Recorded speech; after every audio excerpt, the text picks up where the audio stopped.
On a rooftop overlooking the New York skyline, the mysterious figure named Kaine stands watch over the hospital where Aunt May's life hangs in the balance. Suddenly, he is seized by a terrifying vision of the immediate future.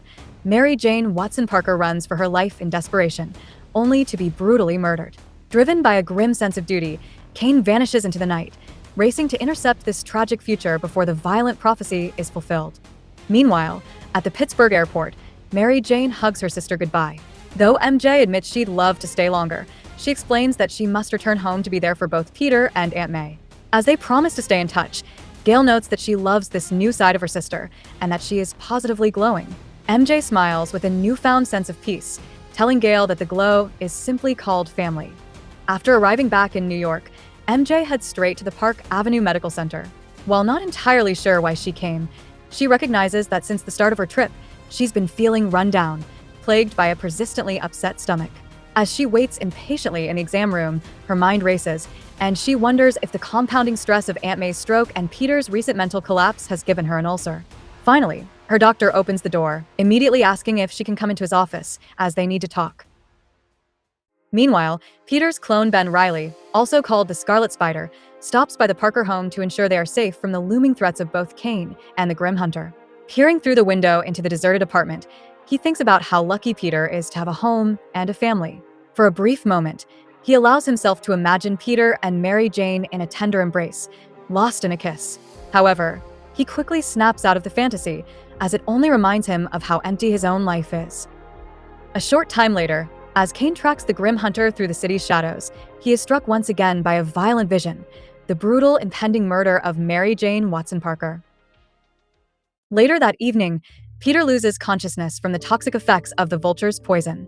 His body is discovered by Dr. Octopus, who is struck with a profound sadness upon realizing his greatest rival has only a short time left to live.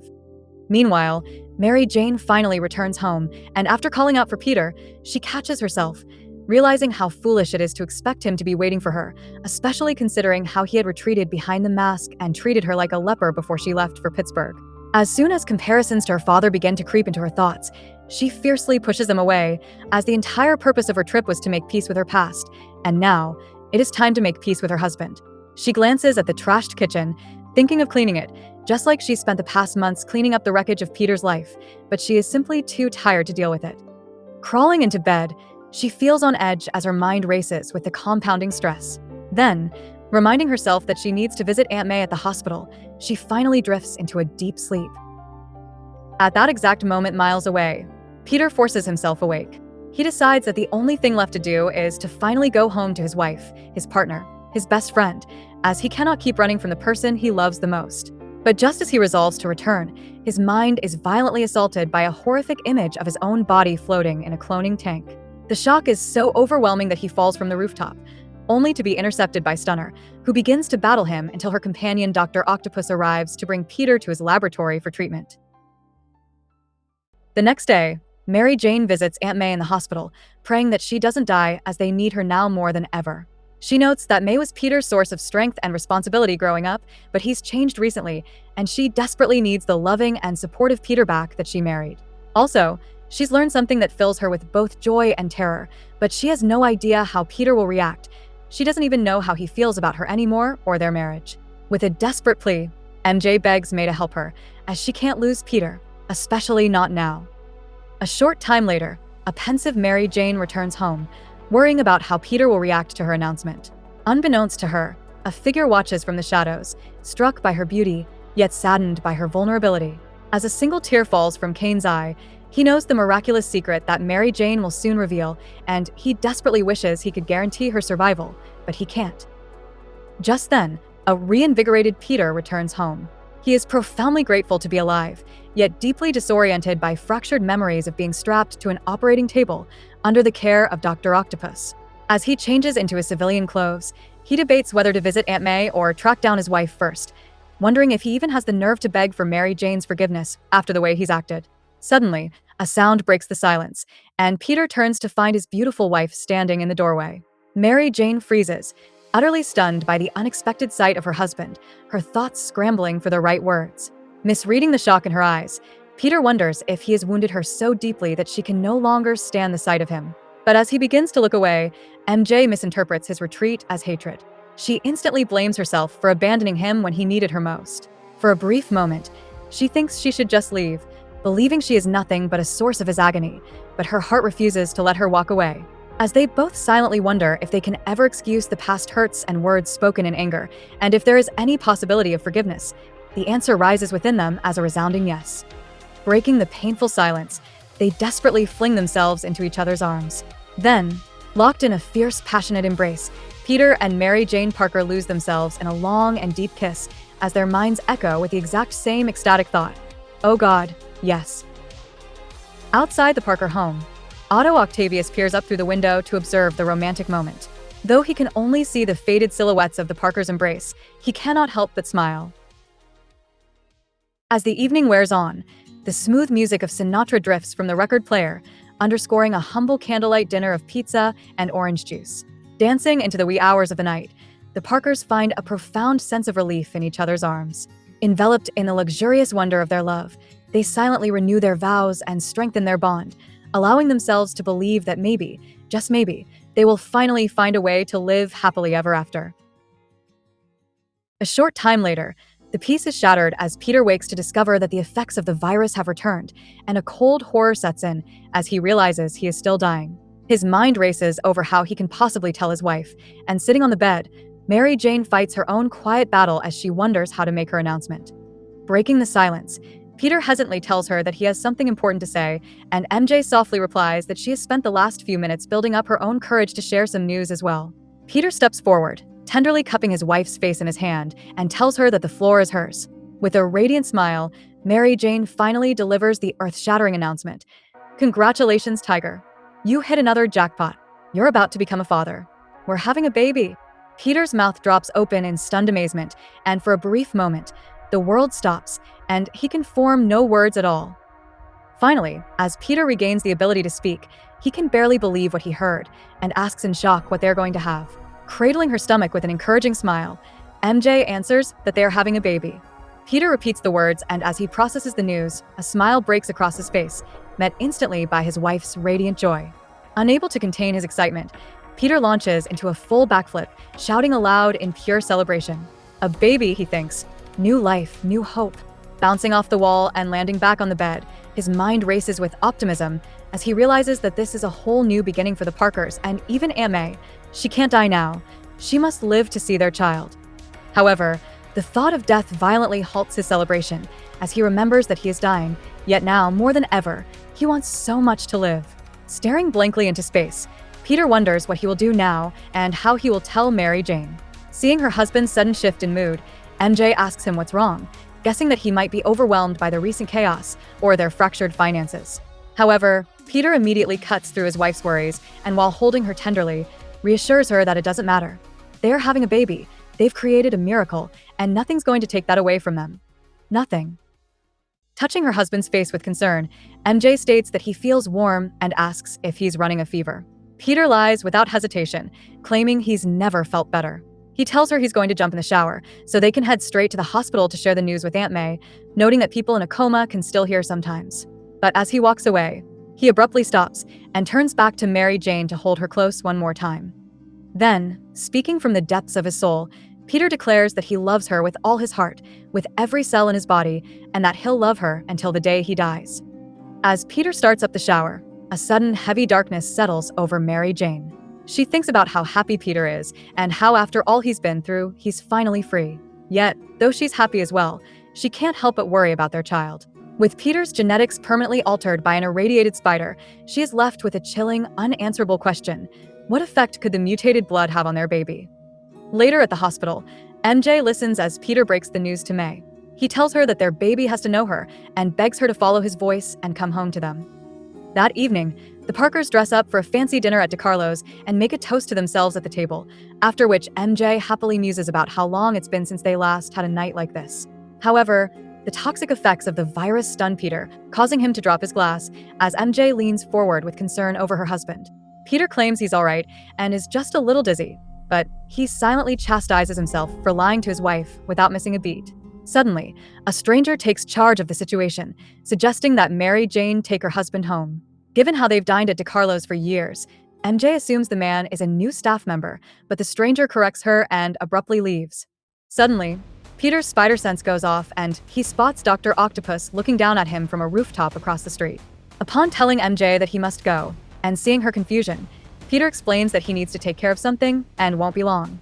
With a pained expression, MJ protests that Peter has just come back to her and he can't run away again, but Peter insists that he is too, as he rushes outside to dart up to the rooftops as Spider-Man.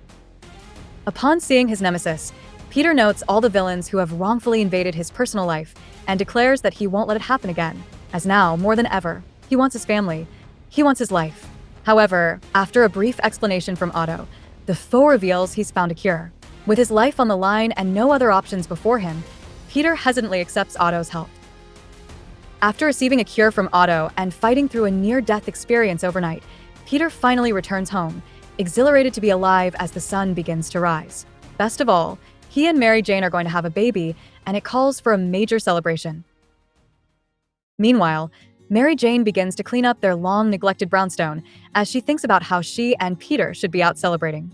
Reflecting on how the mess of their home mirrors their recent lives, she questions how they could allow it to become so disgusting, chaotic, and filled with dirt and debris.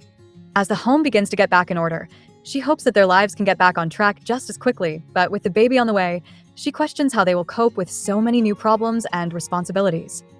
However, her worries quickly fade when Peter returns home with a bouquet of roses and a gift for her, announcing that today is the first day of the rest of their lives. When MJ says she's hardly dressed for such festivities, Peter assures her that she's perfect. Beaming at the flattery, MJ asks what's in the box and watches as Peter opens it to reveal a baby crib set. Leaping into his arms with delight, MJ has a sudden surge of belief that everything will work out. As the Parkers begin to assemble the crib and the task unites their hearts, Kaine begins a vicious battle against Dr. Octopus miles away. For the last months, the Parkers didn't know if their love would survive, and as they assist each other to finish the crib, they feel they've made it. They found a way to beat the odds. Then, Peter wraps his arm affectionately around his wife and thinks that it's possible for fairy tales to come true and for people to live happily ever after. Yet, at the same time, Kaine's battle against Otto comes to a fatal conclusion, and Stunner is left alone to hold Otto's lifeless, blood-soaked body as she mourns his death. On the morning of Otto's funeral, Peter returns to the deceased villain's lab, feeling that he owes his former foe for saving his life. Later, he returns home saddened that he cannot find any lead on Otto's killer. He gazes at the empty crib when Mary Jane happily bursts into the room, relieved to find her husband is back, but stops short when Peter reveals that the killer is still out there and will certainly strike again. Seeing his mounting guilt, MJ softly reminds him that no one can be responsible for everyone. Bad things happen every day without reason, and Spider-Man can't be everywhere at once.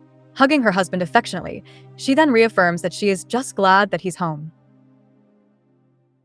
High above the city at the Skyline restaurant, Mary Jane meets her friend Carly for dinner. After happily revealing her pregnancy, MJ comments on the amazing change she's seen in Peter since he heard the news. But the moment is shattered when the armored mercenaries of Terror Unlimited storm the building and take everyone hostage. MJ forces herself to stay calm, knowing that she can't risk triggering the terrorists' tempers. Moments later, Peter returns home and finds a note from Mary Jane detailing her dinner plans, playfully mentioning that she might spot him swinging past the restaurant's view. Exhausted, Peter decides to get some sleep, thinking he can rest easy knowing that MJ is somewhere safe with a friend. Meanwhile, inside the high-rise nightmare, the situation turns deadly as a father begs to let his young son use the restroom, only for a mercenary to shoot the man down. Horrified, Mary Jane rushes to the man's side, calling out for a doctor. When no aid appears, she bravely faces the group's leader, demanding medical attention for the victim. However, the leader shockingly turns and shoots his own subordinate dead, claiming that things are now even. Horrified, MJ wonders if any of them will make it out alive, but then catches a fleeting glimpse of Spider-Man scaling the exterior building. Keeping her composure, Shiri focuses her attention on the wounded victim. Having heard the news broadcast, Peter soon arrives at the restaurant and gets Mary Jane's help to sneak the hostages towards safety. MJ comforts the victim's traumatized son, carrying him in her arms as they approach the escape elevator. Before stepping in, she whispers a heartfelt thank you to her husband, telling him to be careful, and as the elevator doors close, she silently prays for the man she loves to return home safely. Left alone with the mercenaries, Spider-Man unleashes his full fury and declares that this is for Mary Jane as he sends a finishing blow to the leader of the terror group and saves the day. The next day, while getting ready for another attempt at a quiet lunch, Peter looks into the bathroom mirror and is struck by a terrifying vision of the jackal. A call from Mary Jane snaps him out of the panicked hallucination as she anxiously reminds him how crowded DeCarlo's gets, and they don't have reservations. When he steps into the room and MJ asks how she looks, he's still distracted, but tells her she looks great, particularly with her hair pinned up. Noting his dry tone, MJ sarcastically jokes that his enthusiasm is going to make her head swell. Realizing his slip, Peter forces his full attention back to his wife and showers her with heartfelt compliments. MJ smiles and replies that's more like it before pulling her husband into an intimate kiss. However, Peter suddenly has a disturbing vision of sharing the kiss with Gwen Stacy, and he abruptly pulls away in sheer alarm. When MJ asks him what's wrong, Peter quickly chalks it up to the lingering side effects of the virus, but he internally suspects that these visions have a far more sinister cause. Seeing his distress, MJ suggests they cancel their plans, but Peter immediately sweeps her up into his arms and fiercely declares that there is nothing he wants more than to share lunch, dinner, and every single minute of his life with her. Carrying her up to the roof, Peter vows that nothing will ever come between them and declares his total commitment to their love and future as parents, promising that their baby will be the most loved child on the planet. Then, looking deeply into her eyes, Peter tells MJ that he cannot imagine facing his future without her. Mary Jane answers him with a radiant smile, telling him that she loves him. That afternoon, Peter stops by the Bugle to make future insurance coverage arrangements, and while he considers different names for his baby, he has another invasive vision of the jackal. Meanwhile, Mary Jane joins Aunt Anna to visit May at the hospital, where she declares that May is going to survive and will be with them to share in the joy of their child. However, as Anna gently tries to prepare MJ for the reality of May passing on, both women look away, missing the moment May's eyes flicker open before she slips back into her coma. At that moment, Peter swings through the city, unable to shake the troubling visions that have plagued his mind, and he is drawn towards a remote location in the Catskill Mountains, where the Scarlet Spider has stumbled upon the jackal's lair. After Peter finds Ben Reilly, the two are led into the jackal's secret lab, where the twisted villain emerges from a regeneration tank to psychologically torment the heroes. The jackal uses various mind games to make them question who the real Peter Parker is, and then presents them with a resuscitated Gwen Stacy, who quickly degenerates to reveal that she is yet another clone. Meanwhile, back at the Forest Hills Hospital, Mary Jane is met by Dr. Caputo, who requests to see Peter soon so they can discuss options regarding May's condition. Hearing this, a desperate Mary Jane takes hold of May's hand and tells her how much they need her. As MJ pleads with her not to die, May's inner thoughts briefly come alive to state that they will make wonderful parents, but she has already lived and loved, and she is simply tired. Back at the Jackal's lab, the villain has left the two heroes fractured and doubting their own memories. While making a swift escape, he leaves them with the final maddening claim that they are both nothing but clones and that the real Peter Parker is still somewhere out there. After watching from the shadows, Kaine finds data from the Jackal's lab proving Peter is not the clone, and while setting out to deliver the files to Peter, he is struck by another vision of Mary Jane's death, making it certain that he and Mrs. Parker have a date with destiny. At the same time, MJ meets with her doctor regarding the health of her unborn child. While preliminary tests show the fetus is in good health, the doctor has detected a slight anomaly and asks to schedule additional tests. When a concerned MJ asks what kind of anomaly it is, he assures her it's nothing to worry about. However, harboring the secret knowledge that her husband has irradiated blood, she finds it impossible not to worry. Later, an urgent hospital call sends Peter racing across the city as his heart pounds in his chest. When he arrives, he is both relieved and overjoyed to see that the call was true. His Aunt May has woken from her coma, and she is stable. The next day, as Peter brings her home, Mary Jane bursts in from the kitchen to welcome May with a beaming smile. As MJ excitedly states that she's cleaned all morning and made breakfast with the blueberry muffins May loves, May stops her short, instantly realizing that MJ is pregnant. When Peter asks how she knew, May chalks it up to her intuition, sitting MJ on the sofa to share how she similarly knew when Peter's mother was expecting many years ago. Then, taking them both by the hand, May declares that there is no greater responsibility in the world than raising a child, a lesson she learned firsthand by raising Peter. But when May suddenly feels faint, MJ helps her upstairs to lie down, as Peter watches with unease. Minutes later, as Peter is briefly visited by the Scarlet Spider outside, May reminisces upstairs with Mary Jane about past memories, recalling the time she and Anna tried so hard to set her and Peter up on a date. Entertaining the thought, MJ muses about how many years it took for them to really fall in love, only to discover what their aunts had known all along.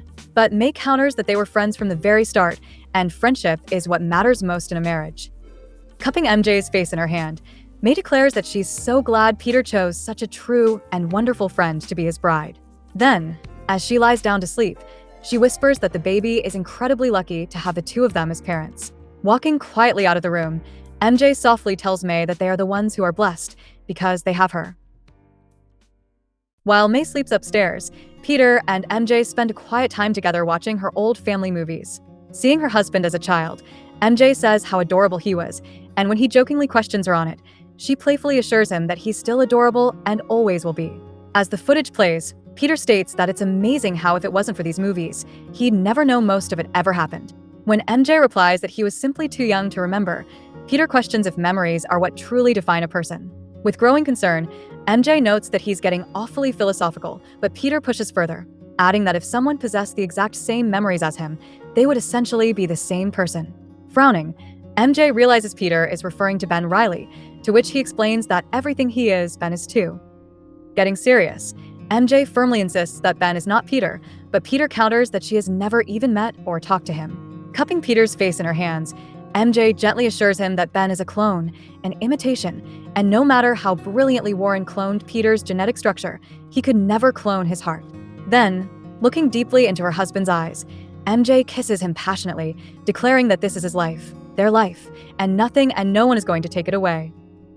A week later, Peter takes May to the top of the Empire State Building, where she shockingly reveals that she knows he is Spider-Man, just before becoming alarmingly faint and needing to return home. There, she tells Peter that it is her time to pass on and that she's grateful for the time they spent together, just before Mary Jane and her Aunt Anna arrive to join them. The room is heavy with mourning, as Peter tearfully tells his Aunt May to follow the starlight to the heavens like in his favorite childhood story, second to the right, and straight on till morning. In the following moments, as May passes on, MJ holds her husband sorrowfully, and on the rooftop Ben Reilly mourns alone, as he has returned just in time to witness May's passing. Days later, the Parkers stand over the grave of Aunt May as her funeral service is held, with many of their closest friends standing solemnly in attendance. After May is laid to rest, and the mourners have departed, Peter lingers behind until MJ gently joins him for their final quiet moments alone with May. Once they depart, Ben Reilly secretly visits the grave to pay his respects all alone. Soon after, the Parkers return home where a small wake is held in May's memory. After the last of the guests have left, Peter and Mary Jane are suddenly interrupted by a harsh knock at the door, and when Peter answers it, he is shockingly placed under arrest. Rushing to the door in a panic, Mary Jane exclaims that this must be some sort of sick joke, demanding to know the charges, to which the officer coldly states that the charge is first-degree murder. In total disbelief, MJ declares the charges are false, fiercely chastising the officers for doing this on the very day they buried Peter's aunt. She demands to know if they have any shred of conscience or any speck of decency, but the officer only recommends that she get her husband a lawyer. As Peter is loaded into the squad car, he looks up to see the Scarlet Spider watching from the rooftops above. After the police speed away with Peter, a panicked Mary Jane rushes inside to grab her coat. Frantically asking herself who she should call for help, she quickly decides that she just needs to head straight to the precinct to be with her husband. However, she is startled in her tracks by the Scarlet Spider, who pulls off his mask and introduces himself as Ben Reilly, telling her that it is finally time they met face to face. Completely on edge, MJ slaps Ben across the face, telling him that she doesn't want to hear anything he has to say. When she demands that he leave, Ben catches her wrist, firmly insisting that he only wants to help. MJ wrenches her hand free, explaining she has read up on the Scarlet Spider and points out that despite his claims, he chose to show up looking exactly like her husband. Then, she fiercely declares that no one will ever believe he is Peter and that he isn't half the hero or the man Peter is. Ben replies that he can't help how he looks, and exiting through the window, he promises to help whether she wants it or not. Finally, falling to the floor, an exasperated MJ pleads to the open air for the world to just leave them alone, crying out that she needs Peter. Meanwhile, Peter stands before a judge, eager to hear the charges so that he can return to Mary Jane. But due to the heinous nature of the alleged crimes, the judge declares there will be no bail, ordering Peter to remain in custody until his trial. Days later, the Parkers meet with Peter's defense attorney to map out a strategy, and knowing he is innocent, Peter remains confident that the truth will ultimately come to light. Meanwhile, miles away, a tormented Kaine smashes down a wall, reeling from the agonizing pain of another vision of Mary Jane's death. Later at home, during a raging storm, Mary Jane sits alone weeping over the misfortune that has plagued them. Her anxious mind races, questioning why Peter doesn't just use his powers to break out of jail when she and their unborn baby need him so desperately.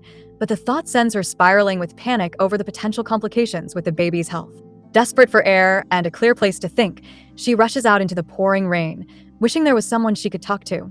Anyone. High above, the Scarlet Spider watches MJ run through the rain, and feeling deep empathy for her sorrow, he wonders how he can ever get her to trust him. Suddenly, he is alarmed to see Judas Traveler and his host approaching Mary Jane as she rests against a streetlight. As MJ freezes in terror, Traveler tries to convince her to speak with him, wanting to study Spider-Man through her unique perspective. But before he can get his answers, he is ambushed by the Scarlet Spider. Keeping Ben at bay, the villain triggers explosions across the streets while demanding that MJ open her mind and very soul to him. But Ben persists, dodging falling debris and blasts, causing a watching MJ to finally realize Ben is risking everything, just for her. Finally reaching Traveler, Ben fiercely demands he let MJ go, and upon seeing the clone's absolute determination, Traveler unexpectedly releases her and vanishes with his minions. As Ben turns to leave, MJ gently asks him to stay and states that if he still wants to talk, she is willing, but only asks that he do her a favor and leave his mask on. Walking her safely back to her home, Ben agrees, noting that his mask is strangely the least unsettling thing about him. As MJ prepares them tea, Ben makes attempts to lighten the mood with small talk about his costume, and though MJ joins in on the levity, he quickly apologizes for blathering on because of the stress she is under with a husband in jail and a baby on the way. When a surprised MJ asks how he knew she's pregnant, Ben admits that Peter let it slip, while forgetfully pulling off his mask as he speaks. Seeing his face, MJ explains she isn't sure of the proper etiquette with a clone, but gently reminds him that she prefers the mask on. Covering his face again, Ben says he'll do whatever she asks, respectfully calling her Mrs. Parker, and expressing his simple desire to earn her trust. As the conversation goes on, Ben brings up Peter's irradiated blood and the possibility of it affecting the baby, suggesting that Mary Jane let his scientist friend Seward Trainer run some tests to make sure it's okay. Disturbed that Ben suspects the very thing she's secretly feared and seen her doctor for, MJ grows defensive. She demandingly asks what Ben hopes to gain from interfering in their lives and why he cares about helping them or the baby.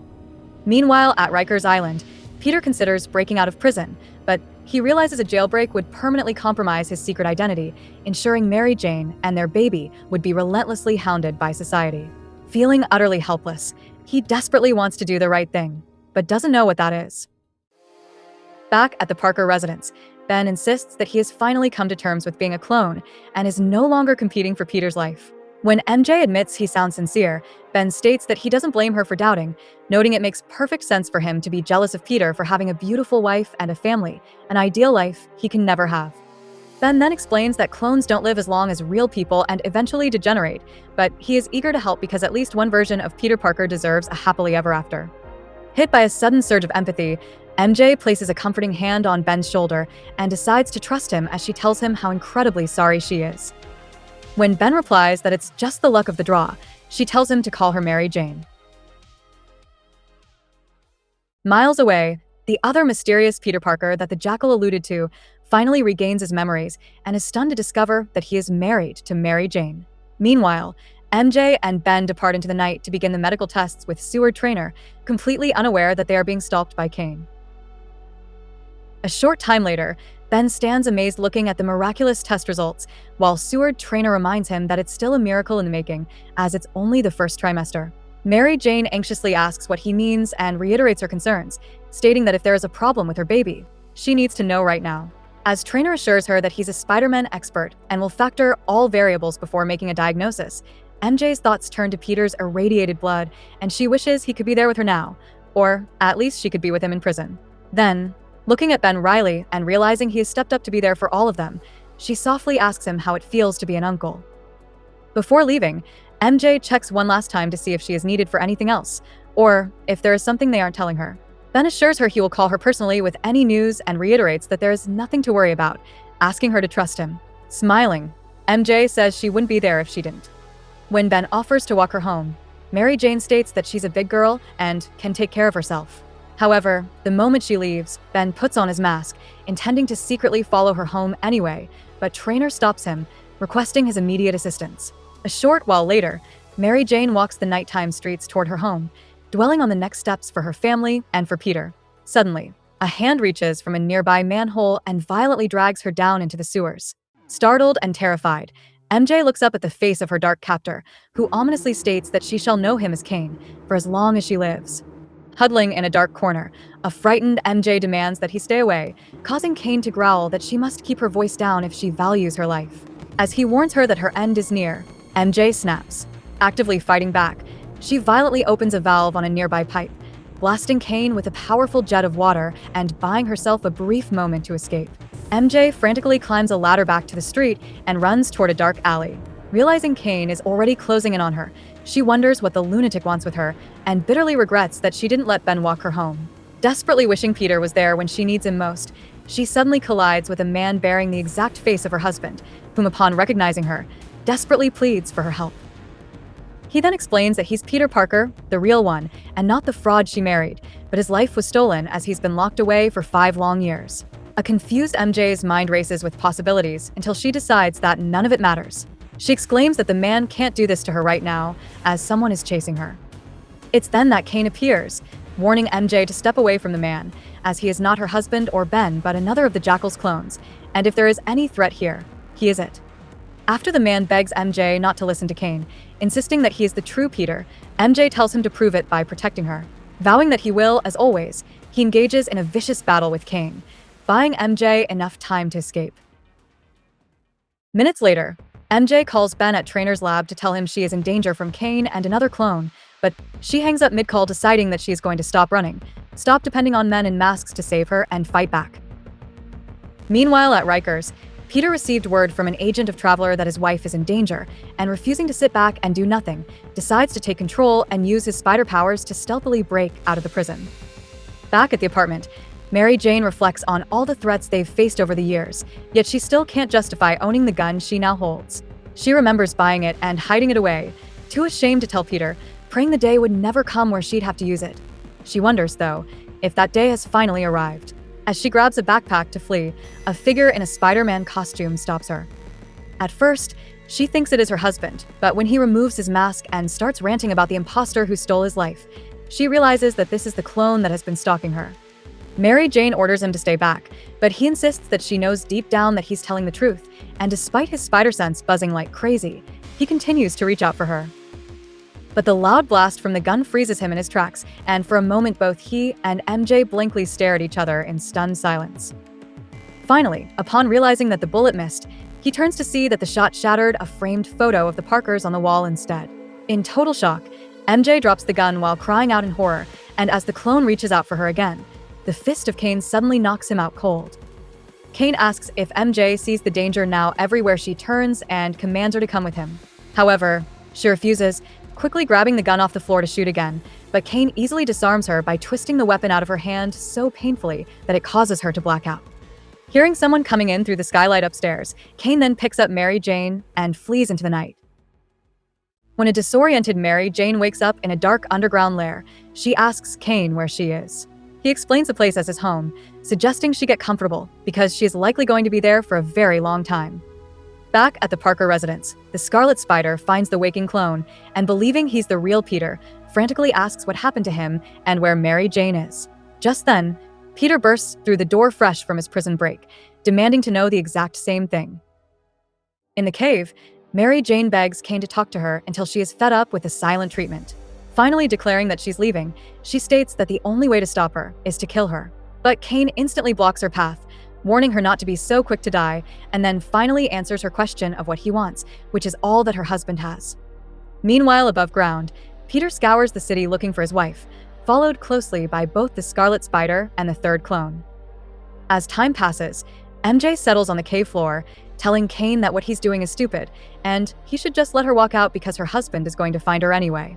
However, her words are completely drowned out by Kaine's intense admiration of her beauty. He can only focus on how flawless she is, feeling a searing envy over how incredibly lucky Peter is.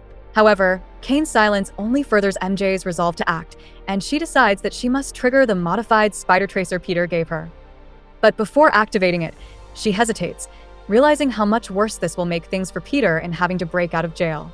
She considers trying to escape on her own, or hoping Kaine will finally let her go. Suddenly, Kaine screams in agonizing pain as he suffers another horrific vision of Mary Jane's death, frantically declaring that her end is near.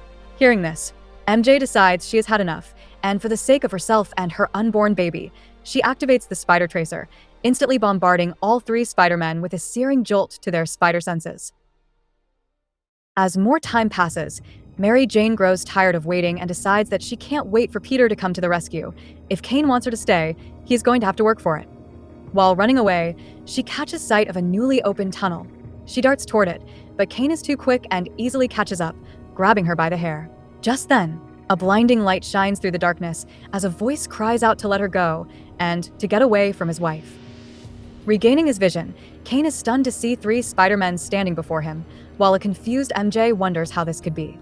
Kaine then pushes MJ back to safety and engages all three of them in battle simultaneously. Deciding to run away on her own, MJ flees, not knowing which one is Peter and fearing that all three might be clones. The thought of leaving Peter behind weighs heavily on her, filling her with guilt, but she quickly decides that escaping is exactly what he would want her to do.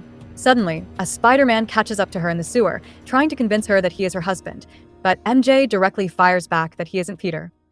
Another voice chimes in, agreeing that he's not, just as a fist catches the clone squarely in the face.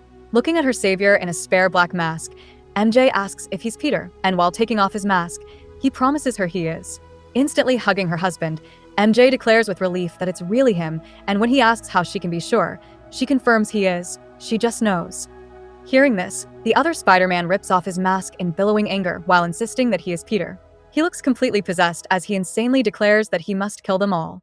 Staring at the twisted clone, Peter tells MJ they are leaving that instant. But as they turn to flee, an alarmed MJ catches sight of Kaine and warns Peter that he is blocking the exit. Turning, Peter sees Kaine holding a battered and limp Scarlet Spider as Kaine ominously announces that it all ends here and now. Suddenly, the twisted clone mutates into a monstrous creature, prompting Peter to shield his wife from the horror before them. As a terrified MJ asks Peter what the creature is, Kaine coldly answers that it is a weapon genetically engineered by the Jackal to kill her. Kaine yells for the Parkers to run, insisting he will find a way to destroy the freakish creature, just as he defeated the Scarlet Spider. However, Ben Reilly suddenly kicks himself free from Kaine's grip. Admitting he was just playing possum, Ben tells Peter to get his wife to safety. As Peter flees with MJ through the dark tunnels, he hates leaving Ben to fend for himself, but knows that MJ and their unborn child are his absolute priority. As the violent sounds of battle behind them grow louder, Peter wonders if he made a mistake by running. MJ's voice telling him to hurry snaps him out of his doubt, and he firmly assures her he is right behind her. Punching a sewer lid open to the rainy city streets, Peter then helps MJ out to safety. MJ turns to him, admitting that his powers certainly come in handy on occasion, though if he wasn't Spider-Man, she doubts they would have such occasions. However, seeing the look of torn anguish on Peter's face, she knows he is just as worried about Ben as she is. She directly asks him what the delay is and why he is hesitating. Apologizing, Peter says he needs to get her home out of the rain, but MJ stops him in his tracks, fiercely declaring that he is not taking her anywhere. As Peter stares at her in stunned confusion, MJ explains that despite the fact that she hates him constantly risking his life against psychos, she knows he does it because of his incredible sense of responsibility, and she loves that about him. Kissing him passionately and pressing her face against his, she says their baby is lucky to have such a wonderful father. Then, insisting she can get home safely on her own, she tells Peter to put his spare black mask back on, get to work, and go help Ben. As a shocked Peter stumbles for words, MJ reminds him it is no time for long goodbyes, noting that with his prison situation, she isn't sure when they will see each other again. But she reminds him they have a firm date with happily ever after, and she is counting on him to keep it. Turning back toward the battle, Peter swears that he will. A short time later, the mutated clone is destroyed in an explosive finish, leaving Peter standing alone with Ben Reilly among the burning flames. Ben looks at Peter and states that his primary responsibility is to his wife and child, which means he shouldn't be locked away in jail. Then, handing Peter his mask, Ben offers Peter the choice to trade places with him, a choice that Peter accepts. Now disguised as the Scarlet Spider, Peter rushes home to check on his wife after a brief delay fighting the beetle. When he calls out, a terrified MJ grabs her gun, fully believing her husband returned back to prison. Hearing a knock on the door, she warns the unwelcome intruder that she is armed and demands he leave.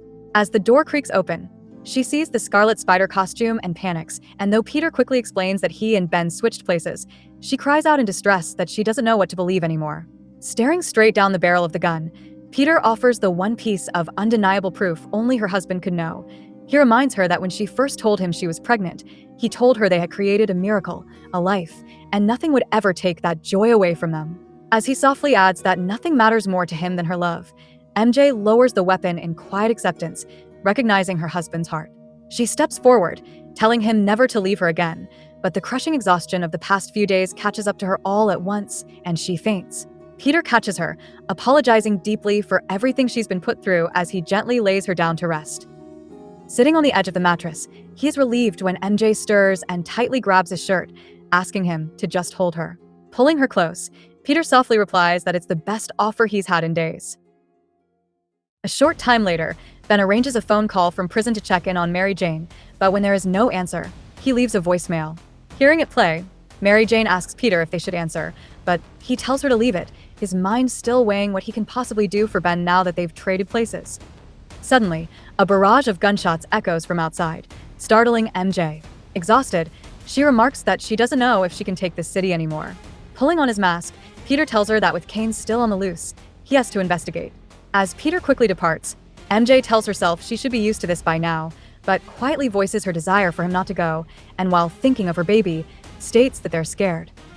Minutes later, as Spider-Man joins a brutal street battle between Kaine and the newly formed Sinister Seven, the phone rings again. This time it is Sewer Trainer, calling to confirm he has finished the genetic tests for MJ's unborn baby, urging her to come to the lab to discuss the results.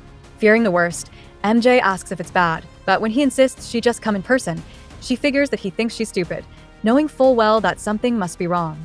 As she changes her clothes to leave, MJ wonders how this is going to affect her so-called happy life with husband and child. Still, she desperately wishes Peter were there to take care of her in this moment. But as she leaves her home, she firmly tells herself to be strong, as Peter can't always be there to save the day, and he certainly isn't there now. Soon, a heart-wrenching conversation concludes with Trainer as he voices his deepest regrets to Mary Jane. With her face frozen in pure horror, MJ asks the empty air why terrible things always seem to follow Peter and her. When Trainer asks if she has any further questions, tears simply pour from her eyes, prompting him to murmur how sorry he is. The word itself stings like an insult, and sprinting blindly out of the lab, MJ can only yell back for him to say sorry to her unborn child. Then, as if to mock her tears, the sky opens up, unleashing a cold, pounding rain over Mary Jane, the kind that seems to arrive when death is near. A short time later, Felicia Hardy reads the news as her television finishes the broadcast of the fight between the Scarlet Spider and the Sinister Seven. A sudden pounding knock startles her, and checking the peephole, Felicia is shocked to find a drenched and frightened Mary Jane standing outside. Opening the door, Felicia watches as MJ desperately states that she knows they aren't the best of friends, but she needs help and someone to talk to. Softening instantly, Felicia tells her to please come in. After Kaine escapes, Peter works tirelessly to clear his name for Ben Reilly's sake, tracking a lead to the Jackal's residence in the suburbs where he encounters the shocking sight of the married clones of Miles Warren and Gwen Stacy. Meanwhile, having received no news on her husband's whereabouts, MJ meets with Felicia Hardy, realizing they have far more in common than either would care to admit. Up on the rooftop of Felicia's apartment, MJ confesses the devastating news.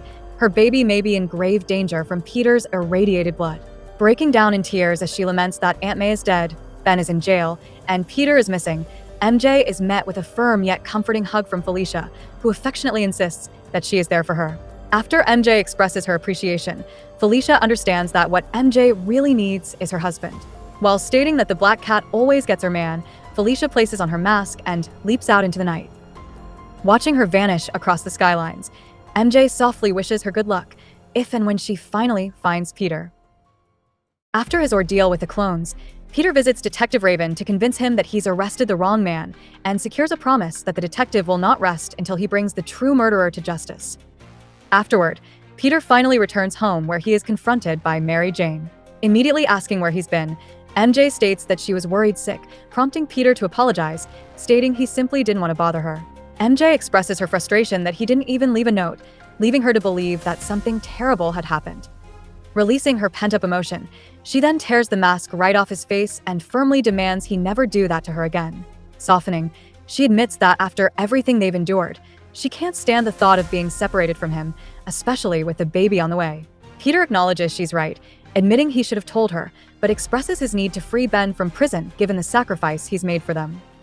While acknowledging this, MJ reminds Peter of the immense sacrifices she has also made recently, struggling to keep their family and home together while he hid behind a mask.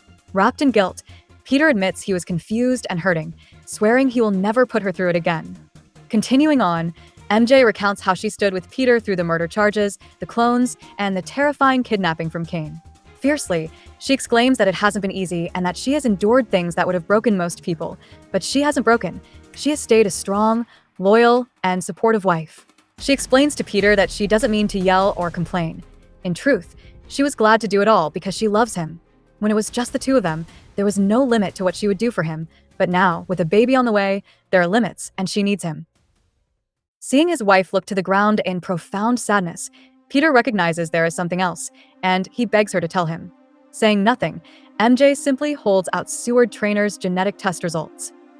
Anxious silence suffocates the room as Peter reads the pages, until finally, his mouth drops open in sheer horror as he crushes the paper. For a painful moment, he looks away from his wife, unable to meet her eyes. When he finally turns back, he tells her not to worry about it, insisting that everything will be all right. In utter disbelief at his denial, MJ protests, asking if he even read the results. Their baby could be deformed, or worse. Then, the sheer terror inside her snaps, and she bitterly blurts out that it's all because of Peter and his horrible irradiated blood.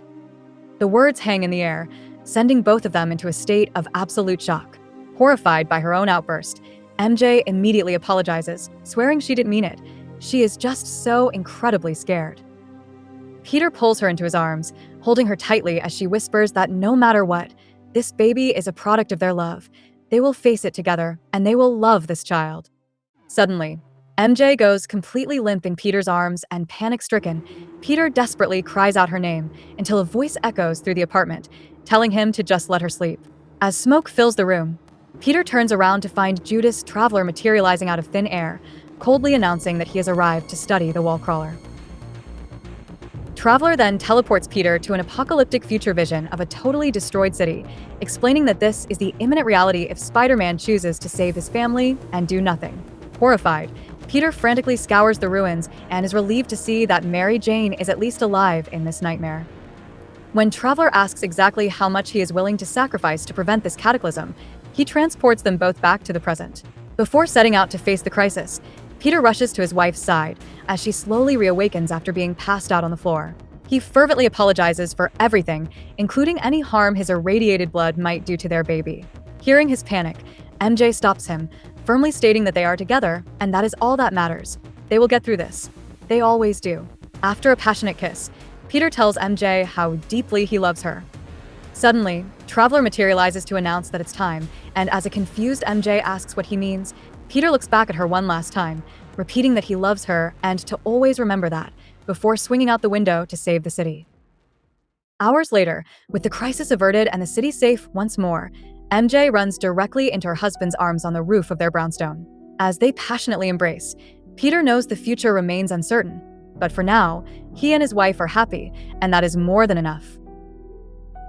Days later, while Peter follows up on the sudden appearance of a new Green Goblin, MJ's mind races at home as she sews her husband a new classic costume. She cannot help but obsess over the potential problems and deformities of her unborn child. Just as her frustration is about to boil over, Peter suddenly bursts through the door, excited to see his new suit. Startled, MJ snaps out of her brooding, stating she didn't expect him home so soon. Peter warmly responds that he simply missed her and wanted to check in. But as he immediately begins to complain about his lack of progress in tracking Kaine and proving his innocence, MJ cuts him off. She fiercely insists that he spends every waking moment obsessing over this and desperately needs a break, reminding him that while Ben is stuck in prison, Ben isn't the only one who needs Peter right now. Apologizing as he realizes he has lost focus on what is truly important, Peter listens as MJ tells him they need to discuss the baby. However, a breaking news broadcast abruptly interrupts them, announcing another murder. When Peter begins to tell her that he has to go, MJ quietly states that she understands and they'll talk later. As Peter suits up, MJ watches him, coming to a profound realization. He isn't ignoring their problems. It is just obvious that he cannot turn off his mind. he can't escape the pain, fear, and relentless pressure. She can't even imagine how vulnerable he must feel, constantly on alert for the next inevitable attack. Reflecting on how exceptional a job Aunt May did of raising him and how she is now gone, MJ wishes she had someone she could talk to until she suddenly remembers that she does. Ben Reilly. Later, while Peter confronts the new Green Goblin across the city, Mary Jane visits Ben in prison to ask for his advice on what to do about the baby. She explains that according to Seward Trainer's genetic tests, the odds are heavily stacked against them. Distressed, she admits she isn't sure what to do, confessing that if her worst fears are correct, she doesn't know if it is right to bring such a child into the world. When she quietly asks if that's fair to the baby, Ben gently urges her never to give up hope, noting that given his own existence as a clone, he is about as pro-life as a person can get, but he deeply understands that she is the one who must live with the final decision. He urges her to take her time and get all the facts, promising that whatever she decides, she will not be alone. Pressing her hand up to Ben's against the glass separator, MJ sincerely thanks him, whispering that she needed to hear that from someone. Days later, the trial of Peter Parker finally begins as Ben Reilly sits in his place, and the district attorney delivers a damning opening statement that strikes a chilling chord among Mary Jane and the others watching anxiously from the gallery. Meanwhile, out in the city, Peter is brutally ambushed by Kaine, who keeps the wallcrawler pinned down to prevent him from doing anything to assist Ben in court, while hoping the clone will be found guilty of the accused crimes. Back in the courtroom, after the opening statements come to a close, the prosecution calls its first witness to the stand, Mary Jane Watson Parker. At the same time, Judas Traveler abruptly interrupts the battle between Spider-Man and Kaine, teleporting them both to a mock courtroom inside the Ravencroft Institute, where Peter is forced to stand a twisted trial of his own, accused of being the true reason for his villain's existence. Meanwhile, on the witness stand, Mary Jane is under intense pressure while being forced to explain her husband's extended absences, and she carefully answers that he is often away on assignments as a photojournalist. The prosecutor quickly counters that there is no record of any assignment during the period of the murder, leaving an anxious MJ to only argue that Peter was away on personal business. As the questioning intensifies, MJ can only insist that her husband is a good and decent man, and not a killer. Her mind races with a secret knowledge that during the time in question, Peter was actually buried 6 feet under by Kraven the Hunter, but she can't reveal to the world that he is Spider-Man. Unable to offer any further explanations without exposing his secret identity, she is finally dismissed. Returning sorrowfully to the gallery, MJ collapses into her seat, confessing to Aunt Anna that she feels she did more harm than good, but Anna tells her not to worry, assuring her that the truth will come out. Back at Peter's trial, Kaine suffers another terrifying vision of Mary Jane's death, and shortly after Peter is found guilty and sentenced to death, Traveler abruptly saves him and teleports him back to the city, where his battle with Kaine continues. Meanwhile, MJ watches in sheer distress as the prosecutor concludes his final arguments, declaring that the heinous nature of Peter Parker's alleged crimes demands the death penalty. Suddenly, the explosive battle between Spider-Man and Kaine crashes right through the courthouse walls, shocking Mary Jane, Ben Reilly, and the entire room. Peter and Kaine then crash into a vacant courtroom, where a cornered Kaine finally snaps. He reveals the shocking truth. He is actually the first deformed clone of Peter Parker, and his twisted crusade was meant to ensure the real Peter could live a happy life. Despite the revelation, Spider-Man refuses to let Ben Reilly take the fall for a crime he didn't commit, and he bursts directly into the main trial room. A tense MJ watches in silence, waiting for his next move, as Peter prepares to unmask and reveal his identity to the world. But Kaine suddenly stops him, announcing to the court that he has a confession to make. He then admits to the murders, slamming his hand down to burn his mark of Kaine imprint into a table, matching the physical evidence left on the victims as undeniable proof. Just as a deeply relieved MJ thanks God that the nightmare is ending, Kaine violently resists arrest. Exploding in a fit of rage, he lunges himself directly at Ben Reilly, determined to kill the clone once and for all. Peter arrives just in time to save Ben, who is about to slip away and change into the Scarlet Spider to assist in battle. Noticing the dangerous look in Ben's eyes, MJ quickly stops him, warning him that it's her and her husband's future at stake, and not to jeopardize it. Fortunately, Peter is able to briefly overpower Kaine on his own, leading to his capture. As Ben thanks him publicly, MJ announces that she could just kiss him, and then suggestively whispers that it's only the start of what is waiting for him at home. News of Peter Parker's full exoneration instantly broadcasts across the city. In his hidden lair, the Jackal watches, while over at the lab, Seward Trainer monitors the broadcast alongside a fresh set of genetic tests. As the reporters follow them to the front steps of the Parker's brownstone, MJ tells Ben to be secretive as they don't realize he's not her husband. Ben pretends to be Peter while holding MJ in his arms, and he can only whisper what a lucky man Peter is.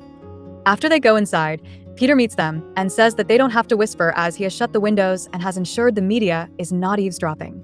Shaking Ben's hand in gratitude, Peter tells him he is finally a free man, and MJ adds that he has a clean slate and asks what his plans are next. As Ben shares his uncertainty about his future, an urgent phone call from Seward Traynor abruptly interrupts the conversation, alarming Mary Jane. Meanwhile, as Kaine is escorted to Rikers Island, he sees another vision of Mary Jane's death, but this time he is surprised to see the murderer lurking in the shadows, the silhouette of a very familiar figure.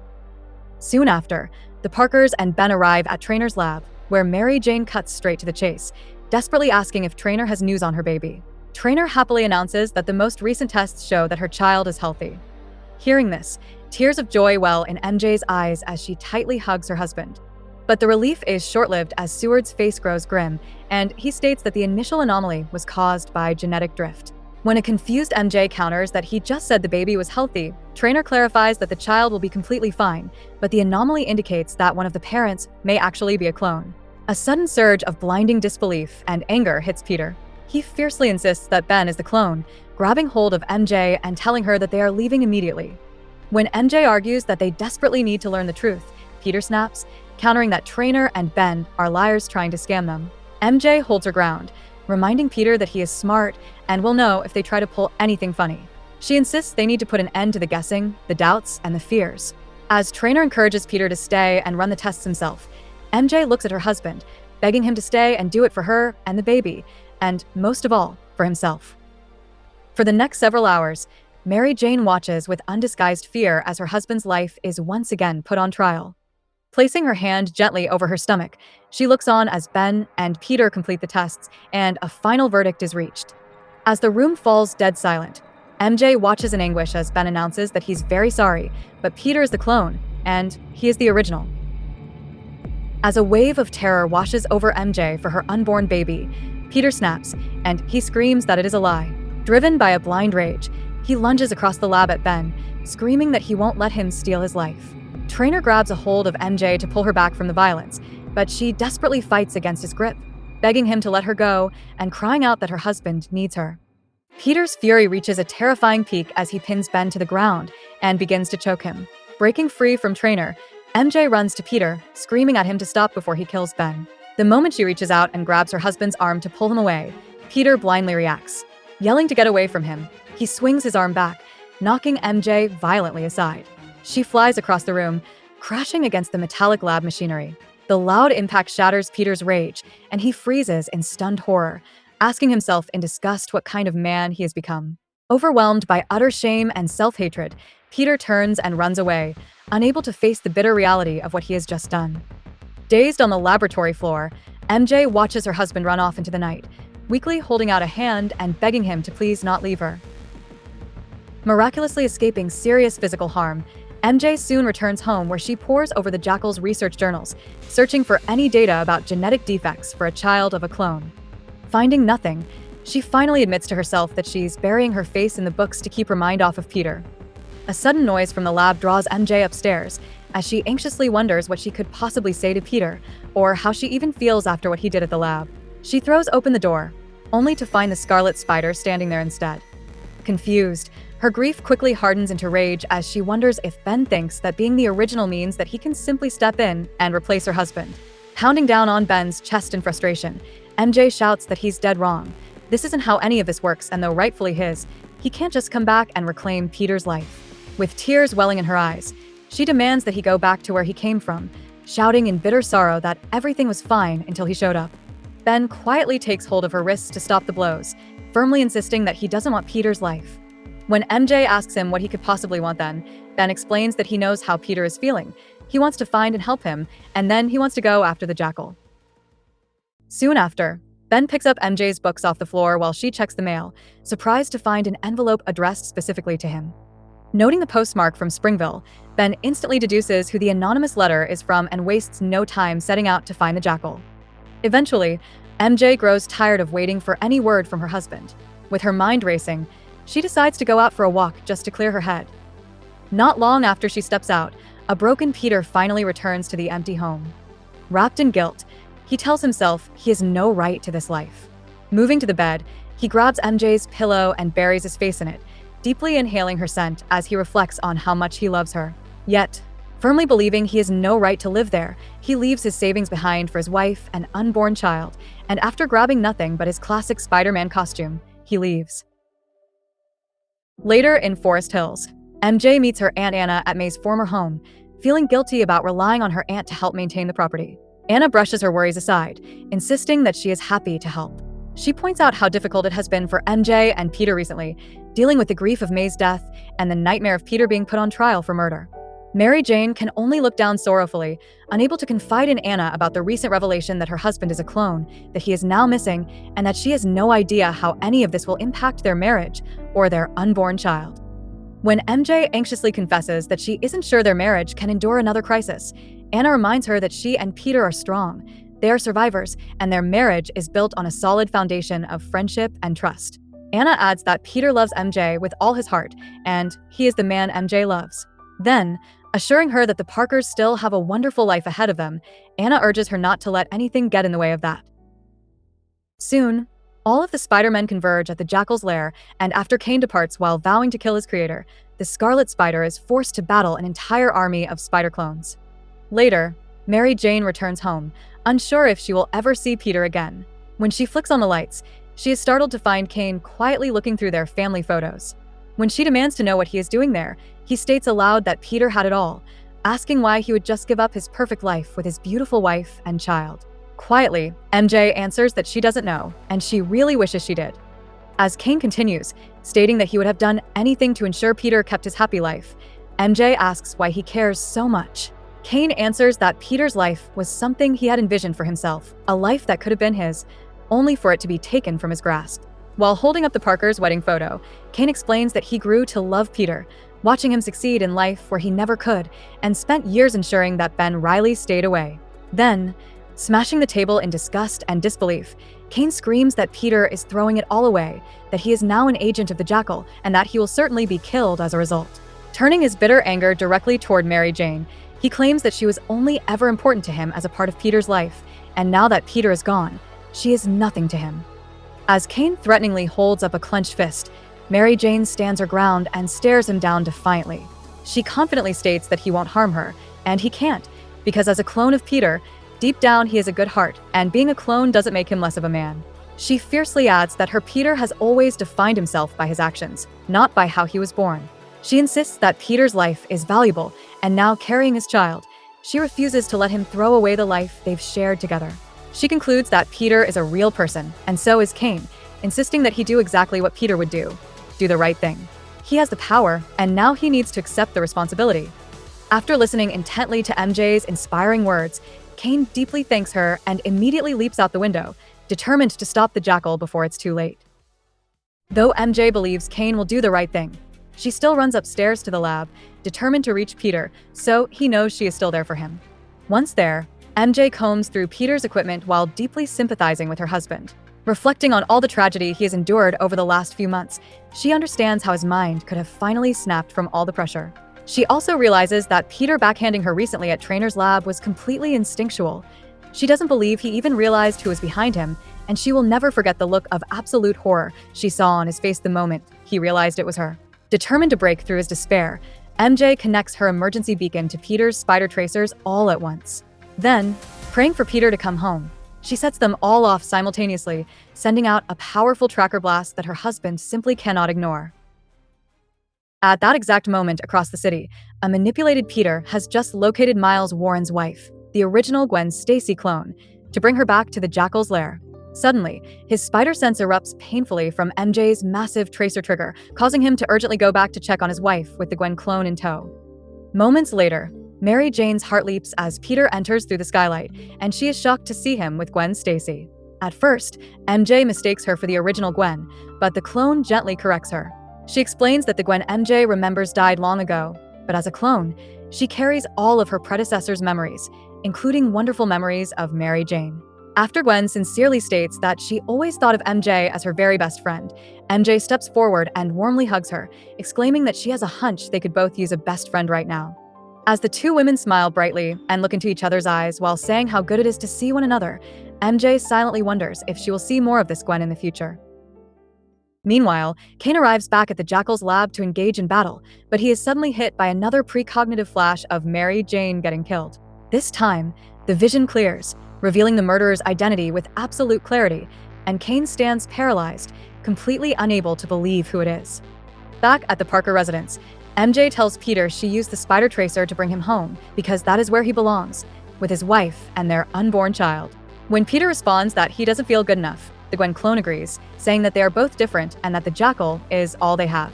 But MJ insists that Gwen is wrong, firmly telling Peter that he still has her. When Gwen states that MJ isn't a clone like them, Peter looks down with profound sadness and agrees, telling Mary Jane that he doesn't deserve her or the baby. While deep down Peter desperately wants to stay, he surrenders to the belief that he belongs with his creator, turning away to swing Gwen back toward the Jackal's lair. As he leaves, MJ anxiously wonders how she can possibly get through to him, realizing that her unbreakable desire to bring him back comes from her deep love for him. A short time later, as a news broadcast covers a battle against the Jackal atop the Daily Bugle, MJ frantically mulls over what she can do to help. The anchor suddenly reports that the Scarlet Spider appears to have completely run out of webbing. Spurred into action, MJ searches through Peter's lab, loading a web shooter with several spare cartridges while declaring that she refuses to be a helpless bystander any longer. Soon after, Peter has a profound change of heart and joins the fight against the Jackal, while Gwen stands beside him with a gun pointed directly at the villain, ready to kill him. Suddenly, Mary Jane bursts onto the rooftop through the access door, catching everyone off guard. The Jackal uses the distraction to shove Gwen aside, inadvertently sending her tumbling off the roof. Gwen manages to catch a flagpole, prompting the Jackal to leap down to save her, only to get stuck on the flagpole himself. Spotting the Scarlet Spider in desperate need of webbing, MJ quickly tosses him the spare web shooters. Ben catches them and uses the webs to successfully pull Gwen to safety, but he misses the Jackal. As the Jackal plummets to his death, MJ feels a wave of relief that the nightmare is finally over, though she still shields her eyes as the villain smashes into the pavement. As the group gathers on the rooftop relieved that the horror has ended, Peter's spider sense suddenly flares, alerting him that a bomb engineered by the Jackal has activated. Without a second thought, Ben snatches the device, reminding Peter that he is the one with a wife and an unborn child, and then rushes the bomb away from the city toward the river. Moments later, the group watches from the roof as a massive explosion lights up the horizon. Fortunately, Ben soon returns completely unscathed, much to everyone's relief, and they spend the next several minutes debriefing with the police.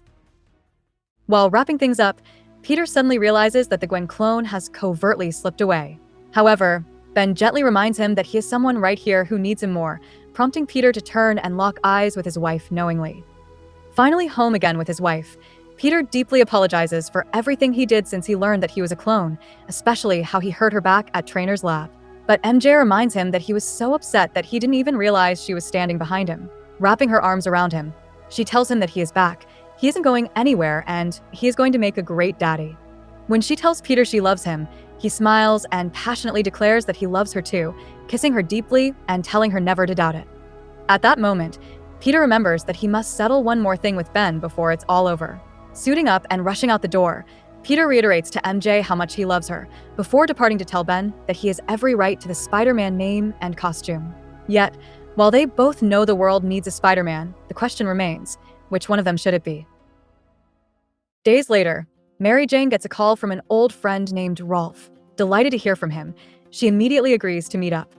As she applies her makeup before leaving, she reflects on how this meeting could change both her and Peter's life, while also noting that it is quite a boost to her ego that people still find her attractive, even when starting to show with a baby. Stepping out onto the street, she tells herself to face it. She just hit the jackpot. When MJ arrives at a fine dining restaurant, Rolf tells her she looks radiant before leading her to their table. Upon sitting down, MJ is greeted by another businessman who eagerly shows her his company's latest designs, a line of high-fashion maternity wear that he hopes she will model for them. Later, Peter returns home from a grueling battle with the Black Cat, who is manipulated by the villain Despair. MJ greets him at the door, asking if he finally had a chance to talk things through with Ben. But before he can even answer, MJ admits that she actually doesn't care what the two of them decided, because she already knows exactly what is right for them. Hugging Peter tightly, she excitedly states that she wants to stay in New York and resume the life they had before all of the clone nonsense started, softly telling him how much she loves him. Surprised, Peter locks eyes with his wife for a lingering moment before swooping her in his arms and kissing her passionately. Then, he tells her that's exactly what he and Ben decided, causing her to ask what Ben will do next. Later, having decided to leave New York, Ben goes for one last swing around the city, where he is subconsciously drawn towards the Parkers' brownstone. Looking down on them sleeping through the open window, he thinks that Peter deserves his wonderful future with his wife and child, and he's earned it, as the Spider-Man the city has known for the past 5 years. After he leaves, Peter abruptly wakes from a vivid and horrifying nightmare of which he suddenly can't remember any details. Though overwhelmed by a lingering sense of dread, he looks down on MJ sleeping soundly and thinks of how deeply he loves her and would never let anything hurt her. That evening, Peter stands on the roof looking out upon the city, quietly contemplating what the future will hold until MJ joins him, gently asking him to share his thoughts. Seeing him hesitate, she quiets him by wrapping her arms around him, suggesting they don't spoil the moment with words and just stand there together instead. Suddenly, wearing a maniacal grin, Peter tightens his grip on the edge of the rooftop, cracking the stone under his immense strength. When Mary Jane feels his body tense up and asks what's wrong, the look vanishes. Peter claims he just spaced out for a moment and holds her close, adding that nothing will ever be wrong as long as they are together. Later, in a surreal scene of a dark alley, Mary Jane frantically runs away from Kaine as he stands ominously behind her, declaring that there is no place she can run or be safe. She is surely about to die. While detailing his gruesome visions of her death, Kaine jumps after her, declaring that her fate is inevitable, written and programmed, and there is no way she can escape it. Backed against a wall, MJ screams for Peter, who suddenly appears to fight Kaine as she watches in panic. As Peter declares that he won't let Kaine murder his wife, Kaine slowly pulls off his mask to reveal the face of Peter Parker. With a horrific, twisted grin, Kaine declares that he isn't there to do the killing. Peter is. Peter shouts aloud that he is not, as he jumps awake in bed, his body covered in sweat. Realizing it was all a dream, he still debates if that's all it was, as it felt all too real. Suddenly, Mary Jane comes into the bedroom to check on him, warmly asking how the happy father-to-be slept. Peter tries to play cool, stating that it was just a nightmare and he's fine. But seeing his deeply distressed look and his body drenched in sweat, MJ asks with genuine concern if he's truly all right. He insists he's the exact same Peter she knows and loves, but upon picking up a hand mirror, Peter stops short. Staring back at him in the glass reflection is the hideous grinning face of the Jackal. Still unconvinced, MJ asks one more time if Peter is sure that he's okay, noting that he isn't looking good.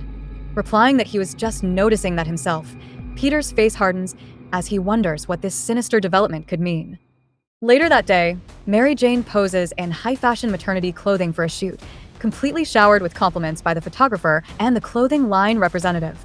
While changing her wardrobe between sets, she is delighted to overhear the executives excitedly discussing signing her to a permanent contract, one that would continue even after her pregnancy. Meanwhile, however, Spider-Man's day takes the darkest turn imaginable when his mind is completely overtaken by agonizing visions of the Jackal, who commands him to carry out a lethal mission programmed deep into his brain, a directive to murder the person he loves most in the world. Soon after, Mary Jane walks home from the shoot, her thoughts filled with how beautifully her life is turning around. On top of having a baby, her glamorous modeling career is making a comeback, and she happily imagines balancing her career as a mom, even bringing the baby with her to the workplace. After all, if Peter can juggle being Spider-Man and a father, she should be able to live her life as well. But when she steps through the front door, she finds Peter waiting for her in the dark. Somber and trembling, he immediately warns her to run. Gritting his teeth, he struggles to explain that the Jackal tampered with his mind and programmed him to kill her. Then, fighting the compulsion with every fiber of his being, he desperately blurts out for her to hit him with a nearby lamp. MJ shatters the lamp over his head, and as Peter reels from the blow, he frantically tells her to call the Fantastic Four or the Avengers and to have them kill him if they have to. As she flees the house, Mary Jane's instincts immediately point her toward Ben Reilly. Finding a nearby public phone, she dials the New Warrior's emergency number and frantically demands to speak with the Scarlet Spider. When Justice sternly states that the line is for official emergencies only, she cries out that this is indeed an emergency, exclaiming that a brainwashed Spider-Man is trying to kill her. Hanging up, she rushes onto a nearby subway train. As the train rattles down the tracks, she anxiously worries if she made the right decision on who to call. She desperately prays for Peter to find a way to fight this, declaring that she loves and needs him too much, and that their baby needs its father. 3 stops later, MJ hopes that she has traveled far enough or that Peter has finally broken the Jackal's hold. However, A sudden panic from the crowd alerts her to the horrifying truth. Spider-Man is already there. She sprints through the subway car as Peter tracks her relentlessly from the ceiling above. As he peers down through the window at her, she can only tell herself to keep moving. MJ then frantically bursts out of the train car into the subway station, but she is abruptly yanked to a halt by Peter's steel grip. Just then, the New Warriors appear, commanding Spider-Man to let the woman go. Declaring sorrowfully that he can't, Peter warns them that he will fight them if they get in his way, because he must kill her, while at the same time, he desperately begs them to stop him. As a fierce battle erupts, a terrified MJ watches as she surprisingly finds herself fearing for her husband's safety, even though he was just doing everything within his power to kill her. As Peter dodges the attacks, he begs the New Warriors to stop him, and even to kill him if they have to, in order to prevent him from reaching Mary Jane. He desperately shouts for her to run, warning her that the Jackal's programming is simply too strong for him to fight. Hearing this, MJ flees up to the street, her mind racing as she desperately tries to think of a way to save her husband, determined not to let the Jackal's ghost destroy him. Just then, Ben arrives and finds MJ, much to her relief, and she quickly explains the dire situation before jumping into the back of a nearby taxi. The moment she tells the driver to step on it, Peter drops down and rips off the roof of the cab, only for Ben to tackle him away from the vehicle at the last second. When the driver flees in panic, MJ wastes no time. She slides into the driver's seat and speeds away as fast as she can. While the New Warriors and the Scarlet Spider battle against Spider-Man, MJ concocts a desperate plan to overpower the Jackal's programming. She knows that if Peter can just be delayed long enough, it is bound to work. She soon arrives at Aunt May's home in Forest Hills, declaring to herself that half the battle is over and it is now time to load up the ammunition. When Peter arrives, he wonders why she would lure him there, but no matter how hard he fights, he cannot stop his pursuit.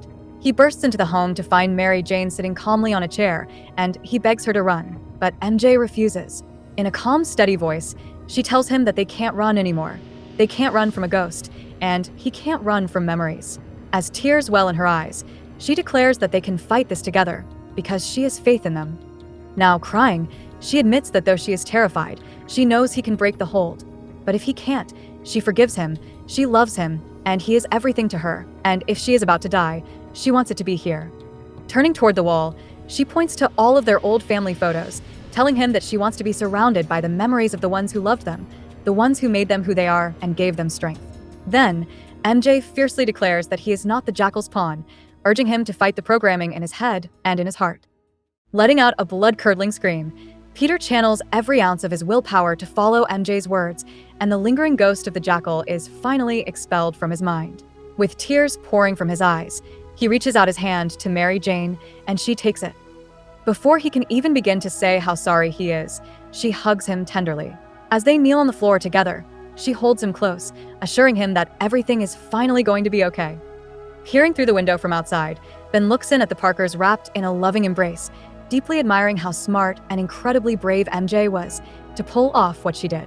As he turns and swings away into the night, he realizes that it's ironic how he and Peter had practically killed themselves fighting the Jackal, but it was Mary Jane who finally figured out how to bury the maniac once and for all. Later, Peter clings to the side of a building as Spider-Man reflecting on the recent events until MJ gently calls out to him from the rooftop, snapping him out of his thoughts. When he asks what she's doing there, she explains that she's spent enough time in their marriage sitting at home waiting for him to return, and it's boring, so when he slipped out that evening, she decided to go after him. Placing her head gently against his, she tells him no more brooding and no more hiding behind a mask, because they are a family now. When Peter voices his lingering worry about the recent Jackal brainwashing, she tells him to hush. They will sort it out and find the answers together. Then, she tells him to come home so they can start living happily ever after, because they deserve it. Hearing these words of encouragement, Peter takes her hand and web-slings away with his pregnant wife in his arms. Meanwhile, Seward Trainor's daughter maps out her sinister plans as the new Dr. Octopus, intending to weaponize her father's research. Soon after talking it over, the Parkers visit Trainor's lab to ensure that Peter's mind is free from any more mental time bombs implanted by the Jackal.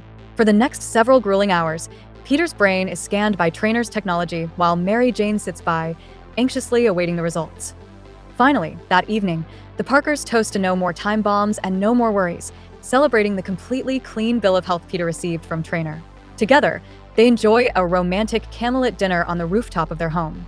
When MJ notes that they can live happily ever after with their daughter now, Peter smiles and replies that they and their son can face the future unafraid. He asks how the non-alcoholic champagne is, prompting MJ to laugh and admit that it's terrible, but she doesn't care because it's still the most wonderful night of her life. Peter offers his hand to his wife to dance, and though there is no music, he whispers that they can make their own. While intimately slow dancing, Peter asks MJ if she ever thought that life could feel this good again. She tenderly replies that life is always good when she's in his arms. He is her happiness. He always has been and always will be. Swooping her gracefully, Peter tells her that this kind of talk will make him swoon, to which MJ replies that she wants him to swoon until they are old and gray. As they kiss passionately, MJ suddenly feels a jolt from the baby and announces with surprise that she moved, and then eagerly guides Peter's hand to her belly as tears of joy well in both of their eyes. Upon feeling the kick against his palm, Peter exclaims that he felt him move, before pulling his wife into an emotional embrace. Later that night, Peter sits up in bed as MJ sleeps, unable to resist reaching out to see if he can feel the baby kick again. Upon feeling Peter's hand, MJ opens her eyes and questions the fact that her husband simply can't seem to help himself. When Peter admits that he can't sleep, she understands his excitement, but gently insists that they will have plenty of time with the baby and she desperately needs to get some rest. She suggests that he go out web-slinging to burn off his excess energy, telling him to be safe and to make it back to them in one piece. After swinging off into the night, Peter reflects on how happy he is with where his life is going, even with the knowledge that he's a clone, but he silently wonders if Ben Reilly can say the same. At that moment across the city, the Scarlet Spider is engaged in an intense battle with the new Dr. Octopus, desperately trying to rescue Seward Trainer from his own daughter. Meanwhile, MJ abruptly wakes up to see the empty space in the bed beside her, only to remember that Peter is out patrolling as Spider-Man. After turning back over to go to sleep, she smiles into her pillow, telling herself that she hopes he's having fun. Little does she know, Peter has joined Ben in battle, only to get trapped in Dr. Octopus's crushing arms and nearly strangled to death. Peter's mind flashes to images of MJ and their unborn child, as he desperately thinks that he has far too much to live for. After Ben leaps in to save him, Dr. Octopus escapes, leaving Peter deeply shaken by the realization of how close he was to death, and how easily he could have left his baby without a father. Then, as Peter begins to swing back home, he realizes that he has a very important decision to make. The next day, Mary Jane stuns the onlookers as she models more maternity clothing for a photo shoot. But when it wraps, she feels exhausted and barely able to breathe. Confronted about going on a European tour after the baby is born, she replies that she intends to take time off with the baby first. Then, as she is further coerced to take the deal, she suddenly faints, resulting in an ambulance being urgently called. Peter rushes to the hospital as soon as he hears the news, and after he is told that Mary Jane has microscopic traces of radiation affecting her pregnancy, he immediately visits her bedside in anguish and guilt, taking her hand. He sorrowfully notes how weak and helpless she looks, and while he loves her with every fiber of his being, he's caused her immense grief over the years, even striking her recently. While he can rationalize it was an accident, he can't let go of the fact that he hit her. Then, remembering the baby's first kick, he promises Mary Jane he'll be more responsible and won't cause her any more pain. Soon, an antidote trainer prepared for this exact situation is stolen by his daughter to blackmail him for his research. Hearing this, Peter refuses to do nothing while his wife is at risk. He breaks the news to Mary Jane, coming clean that he intends to retrieve the antidote. When an anxious MJ asks why Ben can't go instead, Peter replies he'd never forgive himself if anything went wrong, considering what's at stake. While MJ hates that he's putting himself at risk, she can't fault his logic. Passionately kissing him, she says that the baby and her are counting on him and encouragingly states, "Go get him, Tiger, and kick major butt." Soon, Peter and Ben infiltrate Dr. Octopus's lair and tear through an army of her henchmen. Meanwhile, back at the hospital, Mary Jane wonders when all of this will finally end and they can get their lives on track. She reflects on how she has spent most of their married life worrying about Peter, realizing it isn't fair and that they deserve better. She also wonders how they can possibly provide a stable environment for their baby when Peter constantly puts himself in jeopardy. Glancing at a spider spinning a web in a dark corner of her room, she prays he can avert this current tragedy before wondering what the next one will be and the countless ones to come as she looks down sorrowfully. Meanwhile, Peter overpowers Dr. Octopus and hurls her out of the facility, causing the ceiling to collapse on top of him. As Peter struggles to escape the heavy rubble, he thinks about how Aunt May taught him everything he knows about responsibility and how he owes it to Mary Jane and the baby to free himself.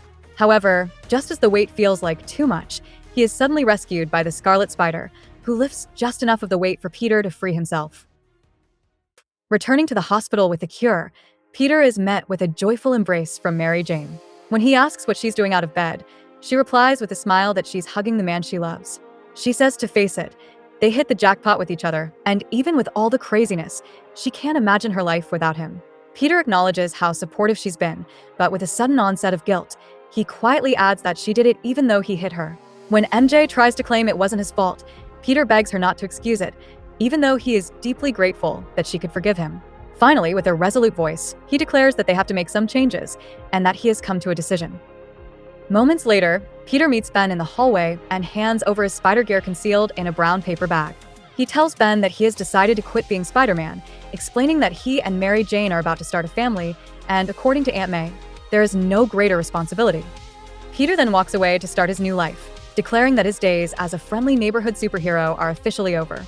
Having passed the mantle to Ben, whom he now sees as a brother and a friend, Peter knows that the hero will make them proud. As for the Parkers, they finally have an exciting new life to look forward to, one filled with hope.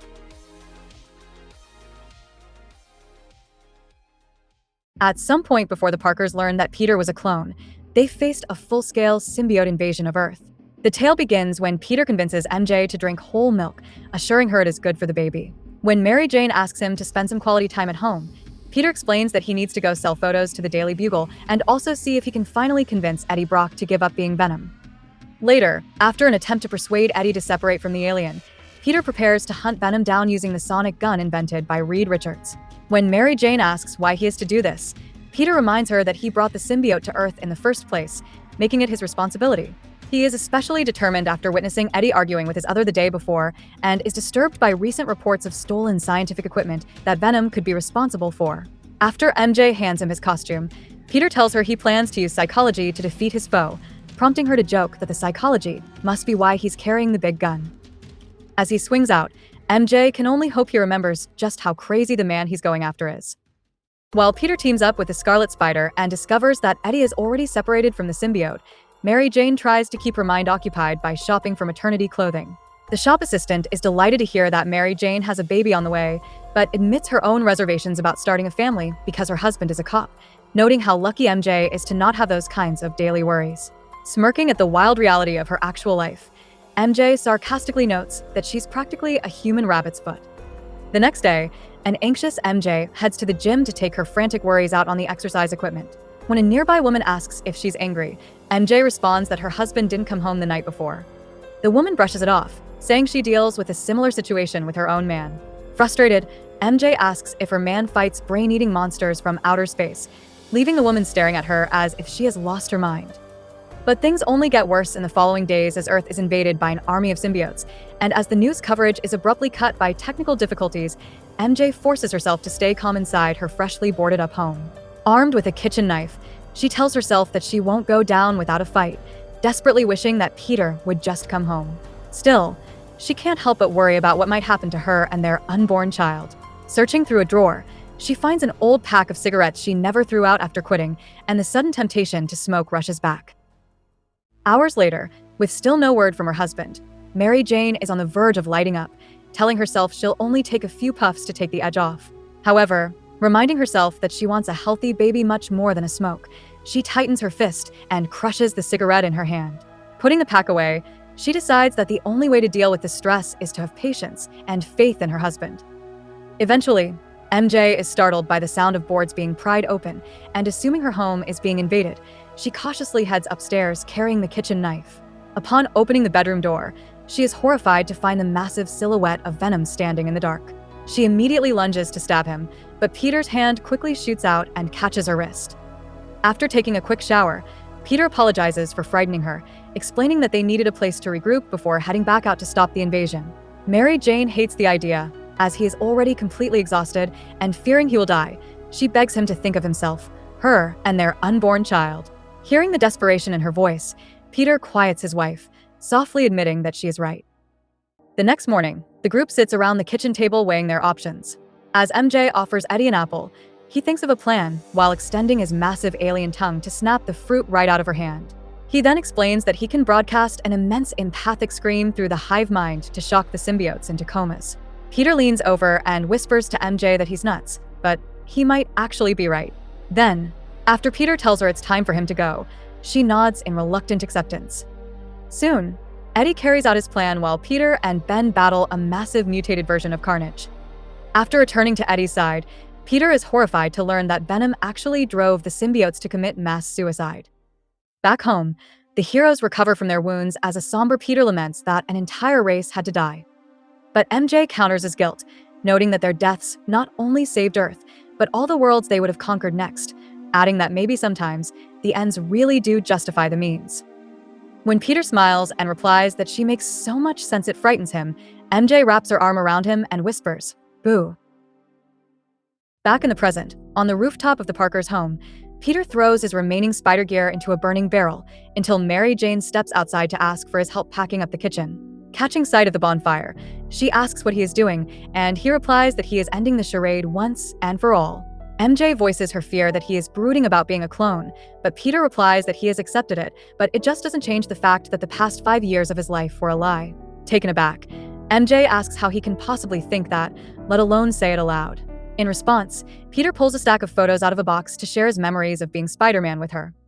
Starting from his original encounter with Spider-Man as a clone years ago, Peter recounts his subsequent battle with Smythe's Spider Slayer when he first realized his deep love for Mary Jane and how he was absolutely certain those feelings could not have been implanted by the Jackal. Moving through the photos, he remembers when the Hobgoblin terrorized and kidnapped MJ and Liz, all the way up to his crushing guilt over Ned Leeds' death. MJ interrupts him, firmly responding that he did his absolute best to help and that he is not responsible for the entire world.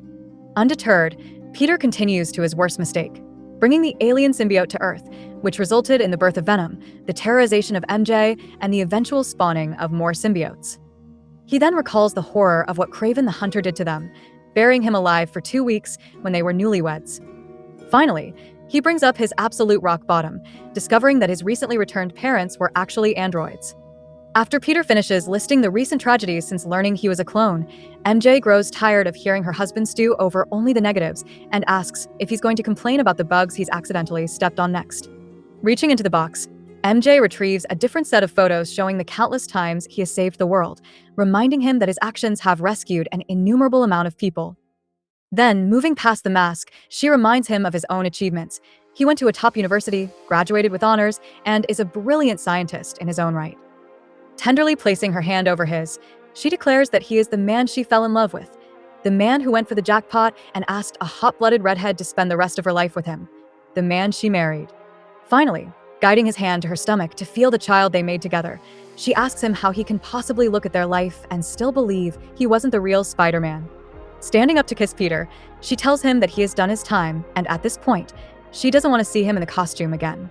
But she challenges, if he can't accept their past, how will he ever accept their future?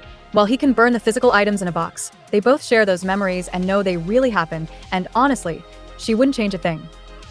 For the next few moments, Peter sits alone in silence, deeply contemplating Mary Jane's words before slowly putting the photos back into the box.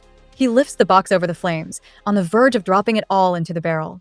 Instead, he sets the box safely back on the ground before pulling out his web shooters and smothering the fire with a thick layer of webbing. Finally, turning toward the house to go inside, Peter calls out to MJ, asking her where she put the packing tape.